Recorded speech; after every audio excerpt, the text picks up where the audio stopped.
5 வருஷம் இவை இருந்தால் இன்னொரு அரசியல் இங்கே வளராது. ராணுவ குடியிருப்புண்டு கல்லார கட்டி போட்டுருக்கு. இதுவரையும் அது நடந்திருக்கான்னு பார்த்தீங்கன்னா ஒரு 0.01% தான் நடந்திருக்கு. இந்த வீதி மட்டும்தான் முடியும். வீதி மட்டும்தான் யுத்தத்தை வேலை பிள்ளைகிட்ட படிக்கணுன்ற தொடக்கின படியால் மட்டும்தான் இன்றைக்கு 6 லட்சம் 7 லட்சம் மக்கள் வெளிநாடுகளில் அகதிகளாக தஞ்சம் கோரி இன்றைக்கு போயிருக்கிறேன். உள்ளாட்சி அரசாங்கத்துக்கு 3 முட்டும் எங்கடையாக்கெல்லாம் கொடுத்து கொண்டிருக்கோம். 1 முட்டு எடுத்தாலே விழுந்துவோம். அரசாங்கம் யுத்த தொடக்கத்தையும் பார்த்து கொண்டு முடிவையும் பார்த்த ஆக்கள்ல நானும் நீங்கள் ஒரு ஆள். ஜனாதிபதி அனுரகுமார் திசாநாயக்கு தெரியாமல் இருக்குமா? சரி, மக்களுக்கு எந்த பொய்யையும் சொல்லி அரசியல்வாதிகள் வெல்ல முடியாது. பிரமாண்டமான ஒரு இராணுவ முகாமுக்களால் நாங்கள் வரோம். வணக்கம். வணக்கம். சொல்லுங்க, இன்றைக்கு என்ன மாதிரி என்ன எல்லாம் சந்தோஷமா இருக்குன்னு மக்கள் எல்லாம் ஒரு குதூகலமா? இன்றைக்கு இந்த பாதையை தான் வயாளான் சந்தையிலே வந்து பலாலி வரைக்கும் திறந்திருக்கணும். வேறு காணிகள் ஒன்றும் வைக்கப்படவே இல்லை. பலாலியில் உள்ள இராணுவ பிரதான தளம் இங்கே தான் இருக்கு. இந்த தளம் வந்து 54ஆம் ஆண்டுக்கும் 60ஆம் ஆண்டுக்கும் இடைப்பட்ட காலத்தில் ஒரு தகர கொட்டகையாக கள்ளத்தோணிகளை பிடிக்க வேண்டும் சொல்லி இராணுவத்தை இங்கே கொஞ்சம் பேர் அநேகமாக ஒரு கோப்டல் தலைமையில் இங்கே இருந்தது. அப்படி தான் நீங்கள் கொண்டு வந்தது? அப்படி தான் இது வந்ததும். அவ்வளவு தான் இந்த ஆரம்பம் வேண்ட. அப்போ இந்த கடற்கரையில் வந்து கள்ளத்தோணி இந்தியாக்காரர் அவை கள்ளத்தோணின்னு தான் சொல்கிறேன். இந்தியாக்காரர் வந்துடுறாங்க. அவையை பிடிக்க வேண்டுதான் நீங்கள் கொண்டு வந்து போட்டிருந்தவை. இதில் ஒன்று போட்டிருந்தவை, மணக்காட்டில் ஒன்று போட்டிருந்தவை, கொக்குத்தொடு வாயில் ஒன்று போட்டிருந்தவை. இப்படி கொக்குத்தொடு வாய கொக்குழாய் எல்லாம் 5 பேர் தான் இருந்தார். அப்படி ஒரு ஆரம்பம் தான் இங்கே இருந்தது. அப்போ இந்த பிரச்சனையும் இல்லை. இங்கே அப்புறம் இந்த தளம் கொஞ்சம் பெருப்பி கேட்குள்ள அமுதன் என்று சொல்லி ஒரு இராணுவ பிரிகேடியரோ அவர் என்ன பதவியில் இருந்தார், இந்த கேம்பு பொறுப்பாக இருந்தவர் கட்டுவார். தமிழால் கட்டு வந்தார். அப்போ அவர் இதை கேட்குற நாங்கள் இந்த கேம்புக்குள்ளே நான் பல தடவை கொங்குறது கல்லை கொண்டே பறிச்சிட்டு வந்துடலாம் பிரதான இதுக்குள்ளே. அப்போ அவர் இது கேட்கல. ஃபுட்பால் டீம் வருஷம் அந்த இராணுவத்தோடு எங்களோட டீம் விளையாடுறது, கட்டுவன் டீமும் விளையாடும், பயாவளான் டீமும் விளையாடுறது. தெளிப்பலையெல்லாம் அந்த மேட்சுகள் நடந்தது. அந்யோன்யமாக வாழ்ந்த நாங்கள். அப்போ இந்த பிரச்சனைகள் எல்லாம் இருக்கே இல்லை. அப்போ பிறகு ஆரம்பங்களில் சில கொஞ்சம் இறுக்கங்கள் இதுகள் வரைகளில் இராணுவ தெளிப்பலை ஆஸ்வதிக்குங்கால ஒரு கன்னிவடியில் அம்பிட்டவர் இராணுவ மேஜர் ஒரு ஆள். அப்போ அவருக்கு கன்னிவடிக்கு அம்பிட்டு அதில் இறந்துட்டார். அன்றைக்கு தான் அவங்க அங்கே இருந்து காட் பண்ணி வந்தவங்க திரும்ப எல்லாரையும் சுட்டு கொண்டே வந்தாங்க 2 வயலில். அப்படி ஒரு இதோட நாங்கள் இடம்பெயர்ந்து என்னுடையது இந்த ஏர்போர்ட்டுக்கு அந்த பக்கத்தில் அருவோட வீடு. நாங்கள் இப்படி வந்து இந்த கடற்கரை அளவு கூட இல்லை, கல்லால் எறிஞ்சால் ஏர்போர்ட் ரோட்டில் விழும். கிட்டதான் இருந்தது. கிட்டோ எங்கள் சொந்த காணி அதுகள். அது பிரச்சனை எங்களுக்கு இல்லை, இருக்கே இல்லை. பிறகு படிப்படியாக இந்த பிரச்சனை கூடையில் கொஞ்சம் எங்களை வீட்டறியில் வந்து காவலுக்கு நிற்பாங்க. அப்படி நின்று சேர்ந்து பிறகு பிரச்சனை கூட நாங்கள் வைக்கிட்டு போயிட்டோம். எங்களோட காணி இப்போ சுவீகரித்து எடுத்தாச்சு மாநில விசாரிப்புக்காக. எங்களுடைய 200 பெரிய காணிகள் எடுத்த வேண்ட வரைக்கும் நஷ்ட வீடுகள் கூட கொடுக்க இல்லை. இருந்தாலும் அதுக்கு பிறகு நிறைய விடயங்கள் வரலாற்று ரீதியாக இங்கே நடந்திருக்கு இந்த பகுதியில் என்று சொன்னால் இந்த இராணுவ தளத்தை மையமாக வச்சு தாக்கப்பட்ட விடயங்கள். கமித் இருந்தவர் வெளிநாட்டு அமைச்சராக.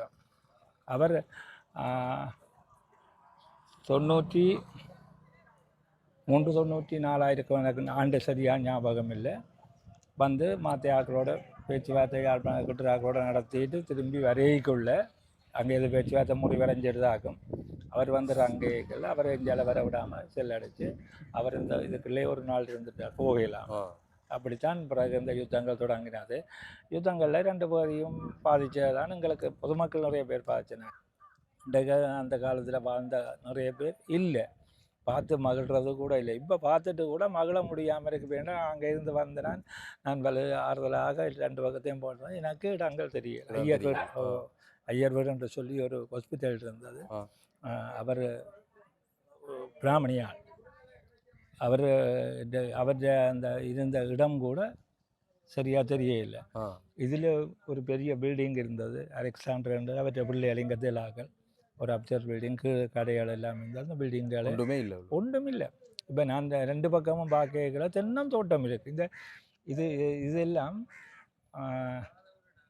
ஒரு லங்கா ஏஜெண்டோ இன்னொன்று சொல்லி ஒரு ஆளுன்ற வீடு இதில் இருந்தது பெரிய வீடு. ஓ அப்போ அவற்றை வீடு கிடந்ததில் இப்போ தென்னந்தோட்டம் கிடக்கு. இப்போ அவையிலெல்லாம் எங்கே போனவே என்னன்றது எங்களுக்கு சரியாக தெரியாது. மற்றது ஆரம்பத்தில் இப்படியாக வந்து கிட்டத்தட்ட 75 வருடங்களை இறத்தால பார்க்கலாம். 75 வருடங்களுக்கு பிறகு இன்றைக்கு பார்த்தால் பிரமாண்டமான ஒரு இராணுவ முகாமுக்கெல்லாம் நாங்கள் வரோம். இதில் இருந்து பவளான் மத்திய கல்லூரி வரைக்கும் இராணுவமயமாக்கல்ல மிக மிக ஆற்றல் என்று சொல்லி எல்லாம் இருக்குது. இப்போ பாதுகாப்பு சம்பந்தமாக நான் ஒன்றையும் சொல்ல விரும்பவில்லை. ஆனால் தோட்டங்கள் செய்யணும். இராணுவம் தோட்டம் செய்யணும். அப்போ தோட்டம் செய்கிற காணியெல்லாம் அந்த தோட்டக்காரருக்கு கொடுக்கலாம். தோட்டக்காரர்னு சொன்னால் இங்கே வந்து இலங்கையில் காசு பயிருக்கு உருளைக்கிழங்கோ வெங்காயமோ புகையிலக்கண்டோ இதுகளை வைக்கிறதுல எங்கட மண்ணுகள் மாதிரி ஒரு இடமுமே இல்லை. இதுகளுக்கு கூட சில விடயங்கள் அந்நிய செலவாணியை மிச்சப்படுத்துகிற விடயங்கள் அதுகளை கூட யோசிக்கல. நான் பிரமிச்சு போனேன். இப்போ இதில் வந்து பார்க்கல என்னென்னு சொன்னால் அவ்வளவு 4 கிரவுண்ட் இருக்குது உள்ளுக்கு. ஒரு கிரவுண்டு எங்கட கிரவுண்ட் அதான் சிவங்கோயில் அடியில் இருக்கிற கிரவுண்டு எங்கட கிளப்பிൻ്റെ நான் கிளப்பிൻ്റെ செக்ரட்டரி சைன்கு சார்ந்த எங்கட கிளப்பிൻ്റെ செக்ரட்டரி நான் எங்கட கிரவுண்ட் தான் அந்த கிரவுண்ட் அதில் இராணுவம் வச்சிருக்குது. இப்போ இனமோ விளையாட எங்களுக்கு தெரியலை. எங்கட கிளப்பு கிடந்த இடமே இல்லை. அதுகளெல்லாம் வந்து எல்லாம் அலைஞ்சு போச்சு. அந்த வீதியை தவிர வேறு ஒரு இடம் போயிடாதான். வீதியால் போகிறதுக்கு மட்டும்தான் அனுமதி. அதுக்கும் இரவுக்கு இல்லைன்ற மாதிரி. அதில் மஞ்சள் போட்டில் போட்டிருக்கணும். 5 மணி 6 மணிக்கு பிறகு போயிடலாது. சைக்கிளில் போயிடலாது, நடந்து போயிடலாது.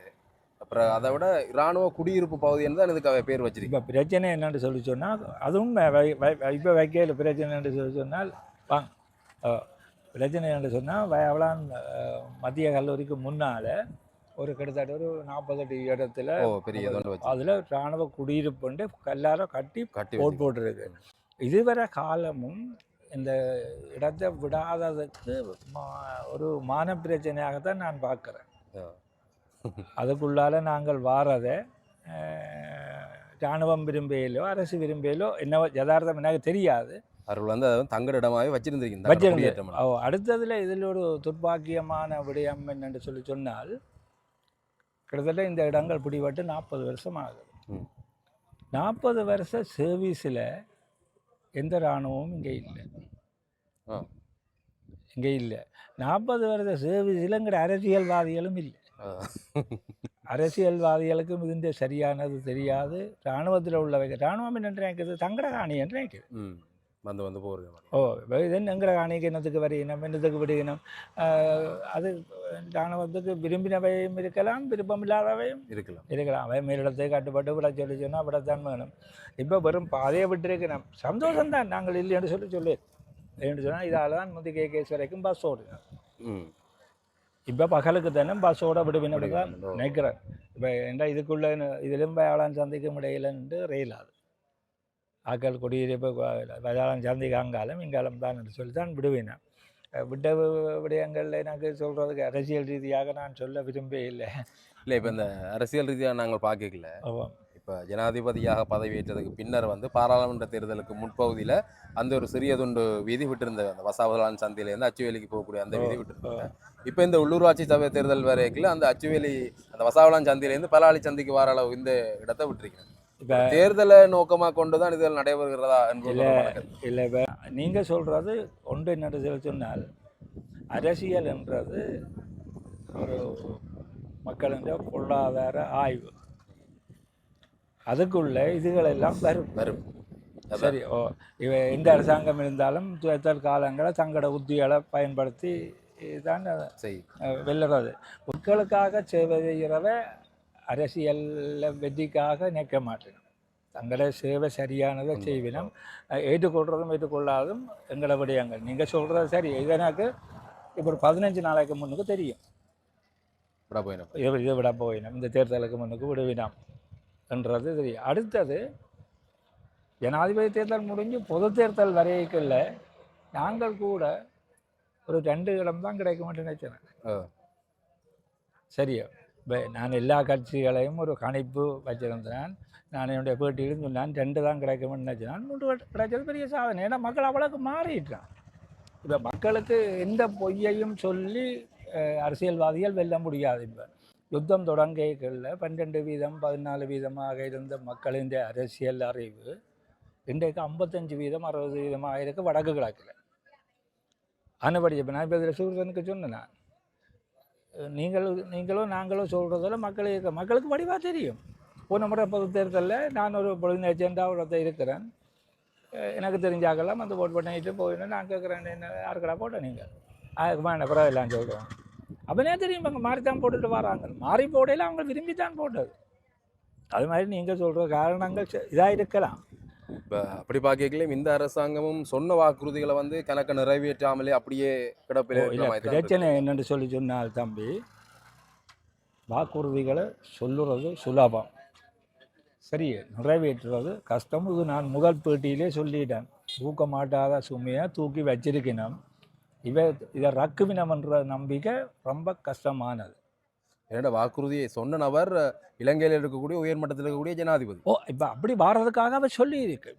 மற்றது நிறைவேற்றக்கூடிய இன்றைக்கு படிப்படியாக தான் சொன்னதில் 5% 10% தான் செய்து கொண்டு வருகிறோம். உதாரணத்துக்கு இந்த பயங்கரவாத தடை சட்டத்தை எடுப்போம்னு சொல்லி போன மாதம்னு சொன்னவன், பிறகு எடுக்கல. அவைக்கு எடுக்கிறது பெரிய ஒரு காரியம் இல்லை. 158 எம்பிக்கள் அவையில் இருக்கணும். ஆனால் இன்றைக்கு பிள்ளையானையும் கைது செய்திருக்கணும், அதுக்கு கீழே தான். அது எடுத்திருந்தால் அவரே அதுக்குள்ள கைது செய்யலாது. நிறைய சிக்கல்கள் இப்படி இதுகளுக்காக வச்சிருக்கணுமோ எனக்கு தெரியாது. இருக்கலாம். இப்போ நான் அப்படி தான் நினைக்கிறேன். என்றால் அவரை போல ஆக்களை நிறைய பேரை இன்னும் பிடிக்க போயிடும்.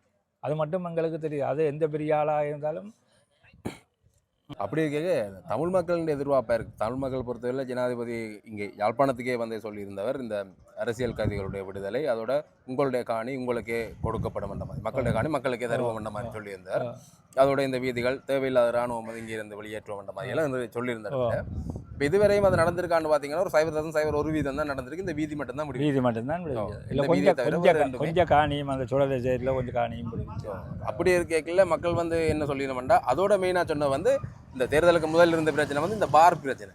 இப்போ கிளிநொச்சியில் பொறுத்தவரை அதிகமான பார்கள் கொடுத்தப்பட்டிருக்கு. வட மாநிலத்தில் நிறைய பார் கொடுத்துருக்கான்றெல்லாம் சொல்லி போட்டு நாங்கள் வந்து அதை வந்து வெளிக்கொண்டுறோம், வேறு யார் செய்தவன்றதை நாங்கள் வெளியில் கொண்டுறோம்னு சொல்லி போட்டு இதுவரையும் அது எந்த விதமான ஒரு நடவடிக்கையும் இல்லை.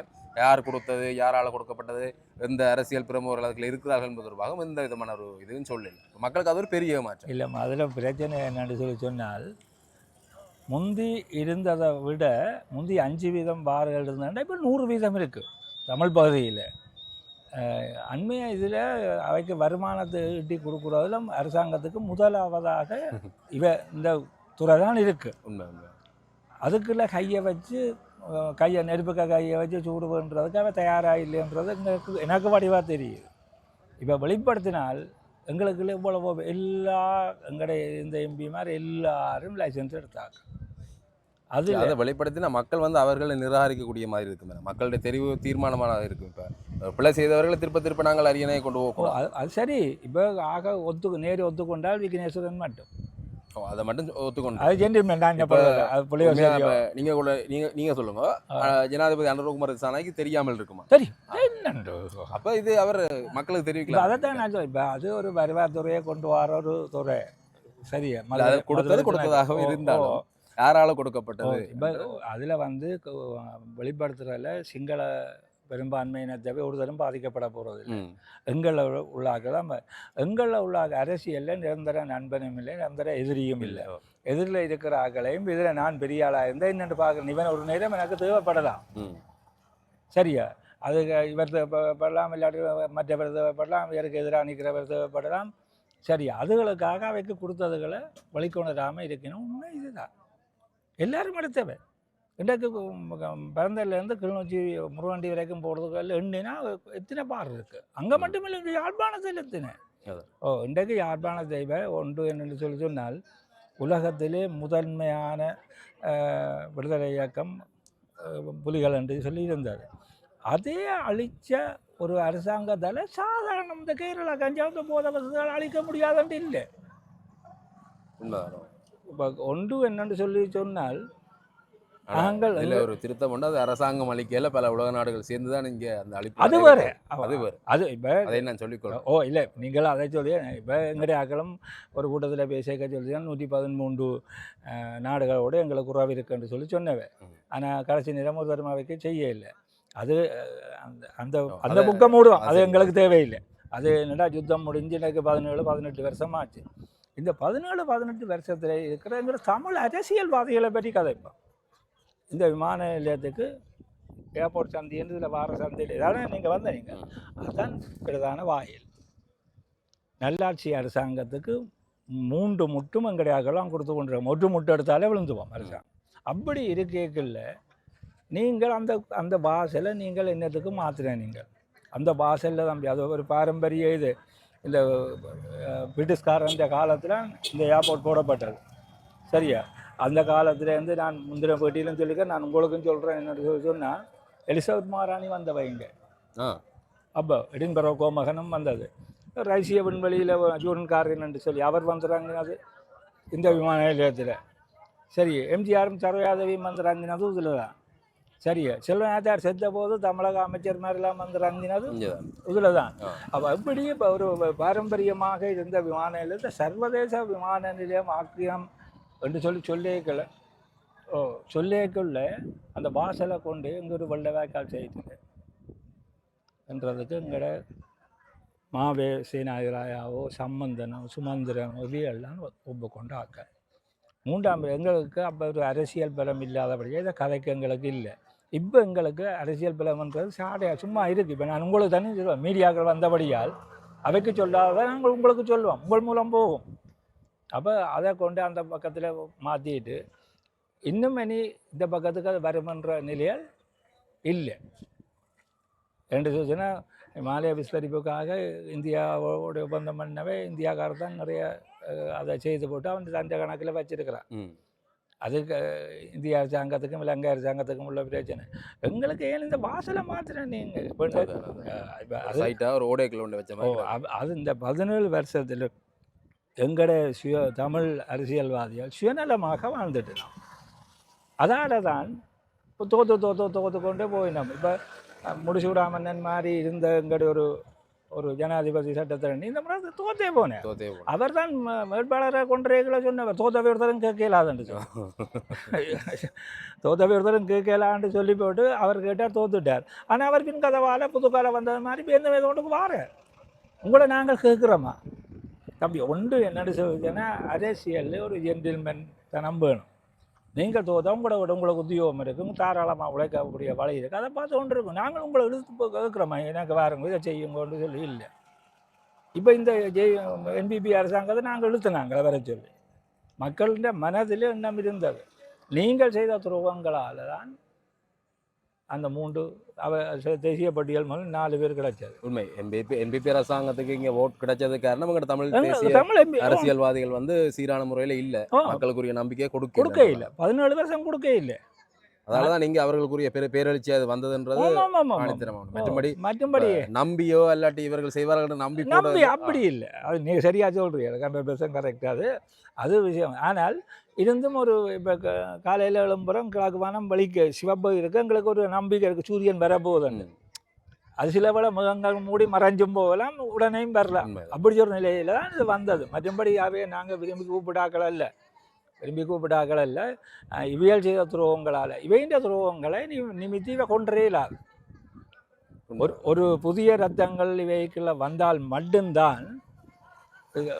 அப்போ என்ன இந்த ஒரு வேட்பாளராக நான் ஒரு படியை நான் காட்டி விடுறேன். அவனுக்கு ஒரு 40 வயசு படியங்க நிற்கிறாங்களே, இவங்களை கூட்டிக் கொண்டு வச்சு கிளம்பு. இவங்க வருங்காலத்தில் சரியானதுகளை செய்வாங்க. எங்களை வயசு போயிட்டுது, நாங்கள் பழச காய்ச்சி கொண்டு இருந்து பிரயோசனம். எங்களுக்கு என்னையா எங்கட இடத்துல நிம்மதியாக வாழ விடணும், அதுக்குரிய சுதந்திரமும் நாங்கள் சுதந்திரமாக வாழணும், அதுதான் மக்கள் விரும்பினோம். மற்றும்படி ஆட்சி நடந்தாலும் எங்களுக்கு பரவாயில்ல, அவர்களுடைய ஆட்சியால் எங்களுக்கு எந்த விதமான ஒரு மாற்றம் வரப்போறதும் இல்லை. வரப்போறதும் இல்லை, வரவும் மாட்டுது. எங்களை சுதந்திரமா இருந்தால் நாங்கள் இவ்வளவு காலமா வாழ்ந்துனாங்கள் தானே, இந்த இடத்துல சுதந்திரமா வாழ்ந்துனாங்கள். எங்களை சுதந்திரமா வாழ விடுங்க. இப்படி ராணுவத்தை கொண்டு வந்து விடாமல் மக்கள்கிட்ட காணி ராணுவத்தை கொடுத்துட்டு அந்த பலாலி அந்த ஏர்போர்ட்டுக்கு முன்னால் இருக்கிற ரோட்ல எல்லாம் இங்காளி பக்கத்துல ராணுவம் விவசாயம் செஞ்சவன் இருக்குது. அங்காளி பக்கத்துல அந்த காணியின் உரிமையாளர் இஞ்சால குத்தகை காணி எடுத்து விவசாயம் செஞ்சவன் இருக்கிறார். குத்தகைக்கு கூட கிடைக்குது இல்லை தம்பி. கவலையா இருக்கு. ஒன்று என்னன்னு சொன்னால் என்னுடைய காலத்தில் எங்களோட யுத்தங்கள் தொடங்கினது என்னுடைய காலத்திலே முடிஞ்சிட்டு யுத்த தொடக்கத்தையும் பார்த்து கொண்டு முடிவையும் பார்த்த ஆக்களில் நானும் ஒரு ஆள். அடுத்தது நான் கண்ணை மூடிக்கொண்டு இருக்கே இல்லை. என்னென்று சொன்னால் இயல்பான குணம். நாங்கள் ஒரு பொது வழியில் தோன்றின நாங்கள் ஆனபடியாக பொது பிரச்சனை எங்களை நாங்கள் விரும்பியோ விரும்பாமலோ ஏற்றுக்கொண்ட ஆக்கள், விமர்சனத்தை செய்த ஆக்கள். ஆனாலும் எங்களுக்கு கடைசியாக ஒன்றும் கிடைக்கல. பிள்ளை சரி, நான் இதில் ஒருதலும் சொல்ல விரும்பவில்லை. எத்தனையோ விடயங்கள் எங்களுக்கு வந்தது. அது சரியோ பிள்ளையோ இலங்கை இந்திய ஒப்பந்தம் மாதிரி ஒன்று இனிமேல் வரப்போகிறதும் இல்லை, இதுக்கு முந்தையும் வரையில்லை. அதை மட்டும் நாங்கள் ஏற்றுக்கொண்டிருந்தோம். இந்திய அறிவுக்கு அதை ஏற்றுக்கொண்டிருந்தால் நாங்கள் அடுத்த ஸ்டெப் எங்கேயும் வச்சிருக்கலாம். அதுகள் எல்லாம் முடிஞ்சுது. இப்போ 13வது திருத்தத்துக்கு கூட கஷ்டப்படுறோம் நாங்கள். இனிமேல் இப்போ இந்த அரசாங்கத்தில் 13வது திருத்தம் பற்றி கதைக்கவே இல்லாத நிலை வந்துடும். இப்போ எனக்கட்டின அறிவின்படி சொல்கிறேன், என் தனிப்பட்ட கருத்தின்படி சொல்கிறேன். இப்போ கிட்டத்தட்ட ஒரு 30 வருஷமாக யுத்தம் நடந்தது. அந்த யுத்தம் தமிழர்களோட இருப்பை வச்சிருக்கணுமன்றதுக்காக வேண்டி, இந்த இடத்துல தமிழ் மக்களாக வாழணுமன்றதுக்காக வேண்டி அந்த யுத்தம் நடந்ததாக சொல்லப்படுகிறது. அப்படித்தான் நடந்தது. அப்போ அந்த யுத்தம் ஆரம்பிக்கப்படாட்டி இப்போ இந்த வடமாகாணத்தில் தமிழர்களுடைய இருப்பு இல்லாமல் போயிருக்கும், காணாமல் போயிருக்கும்ன்ற ஒரு கருத்து இருக்குது. இல்லைங்க, அதுக்கு நான் நேர்மாறானதுன்னு சொன்னேன்னா, யுத்தத்தை வேலை பிள்ளைகிட்ட படிக்கணுன்ற தொடக்கின படியால் மட்டும்தான் இன்றைக்கு 6 லட்சம் 7 லட்சம் மக்கள் வெளிநாடுகளில் அகதிகளாக தஞ்சம் கோரி இன்றைக்கு போயிருக்கணும். அவர்களின் வருவாயில் தான் இங்கே உள்ள தமிழ் மக்கள் மாடியை கட்டின என்ன, கோடியை கட்டின என்ன ஒன்று இருக்கு. இதுக்கு உதாரணத்துக்கு இங்கே காணியை இதில் 300 ஏக்கர் விடுறோம்னு சொல்லி சொன்னால் 30 குடும்பம் கூட மறையதில் இருக்கு. நான் கதைக்கிற யதார்த்தம். நான் இன்னொரு எதிராளியாக கணிக்கக்கூடாது சமூகம். இப்போ காணியை விட்டால் குறைஞ்சபட்சம் ஒரு 5% ஆட்கள் குடியேற வர வேணும். அதுக்கு ஜிஎஸ்க்கு என்னென்னு சொல்கிறோம், என் பிள்ளைய அங்கே படிக்கிறது வேற இல்லாது, நீயும் என் பிள்ளைய படிப்பிக்க போகிற. ஆனால் இந்த காணியை விட வீட்டையும் தான். சரி ஐயா, நன்றி ஐயா. எங்களுக்காக உங்களோட இந்த கருத்துக்களை உங்களை மாதிரி ஆக்கள்கிட்ட கேட்க எங்களுக்கு நடந்தவே தெரிய வரும். இல்லை, வயசு போன ஆக்கள்கிட்ட தான் சம்பந்தமான அனுபவ ரீதியான பகிர்வு நாங்கள் பெற்றோம். இல்லை பிரஜை நீங்கள் சொல்கிறது எனக்கு ஆதங்கம் விளங்குது. எனக்கும் மனதில் அப்படியான ஆதங்கம் இருக்கு. என்றாலும் என்னுடைய அனுபவங்களை வச்சு சொல்கிறேன். உங்களுக்கு இறுதியாக சொல்கிறேன், இப்போ தூக்கி வச்சிருக்கிறது மிக வெயிட்டான பாரமான சுமை. அதை படிப்படியாக இவர் ரக்க வேணும். ரக்கவினம் என்ற நம்பிக்கை எனக்கு இருக்குது. ஆனாலும் அது சில பல காலம் எடுக்கலாம்.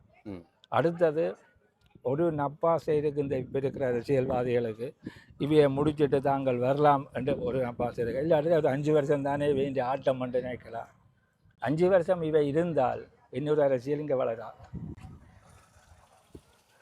இன்னொரு அரசியல் கடைசி வரைக்கும் வளராது.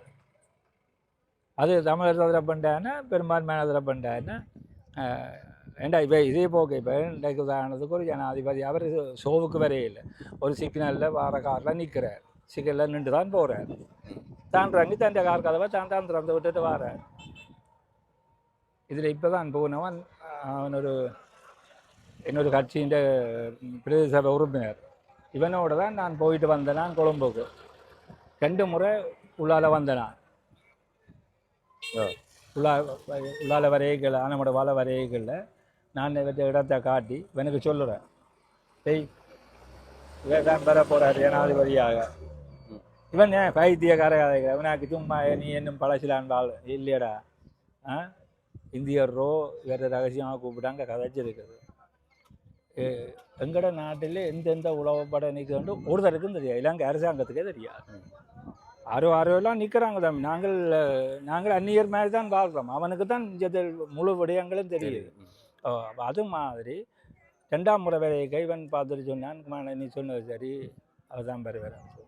அப்போ எங்களுக்கு சாதாரண மக்களுக்கு தெரிஞ்சதே தம்பி எங்கள் அரசியல்வாதிகளுக்கு தெரியல. இப்போ நீங்கள் கேட்குறீர்கள், நல்ல கேள்விகள் கேட்குறீர்கள், அது கூட மனதில் உள்ள ஆதங்கம். அடுத்தது மக்களின் ஒரு வழிபாடாக தான் பார்க்குறோம். இதை போடும்போது இன்னொரு நேரம் போட மாட்டேன். நன்றி ஐயா, உங்களோட நேரத்தை ஒதுக்கி எனக்கு